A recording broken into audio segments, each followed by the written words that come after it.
Ang isang basong juice nito ay sapat na para linisin ang ating liver, kidney at balat.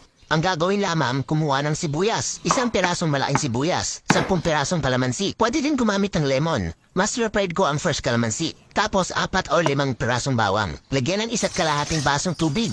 Pakuluan sa loob ng 8 minuto. Depende sa inyo kung lalagyan nyo ng ibang pampalasa tulad ng asukal or honey. Basta mahalaga, mainom nyo. Ang benepisyo ng pag-inom ng ganitong juice ay nalilinis ang ating bituka. Kolesterol nyo tunaw dito. Mapapansin nyo din sa pag-ihi nyo, may mapapansin kayong sebo-sebo. Basta nagsama-sama ang bawang, sibuyas, kalamansi. Fully loaded against vitamin C. Grabe immune system nyo yan, biglang lalakas. Ang bawang, sibuyas at kalamansi din ay matinding antioxidant sa taglay. Kung may nagbabantang mabuong cancer cell sa ating katawan, auto-kill yan sa kombinasyon ng tatlo. Gawin nyo ito tuwing umaga, pagising nyo.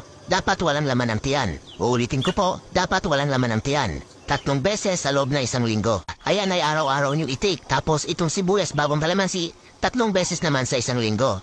Ito ang magandang panglinis ng ating katawan. Paalala lang po, huwag kayong magtataka kung papawisan kayo ng marami dahil reaksyon ng katawan nyo yan para ilabas ang toxin sa ating katawan. At huwag din mangamba kung ano ang mapansin nyo sa inyong pag-ihi.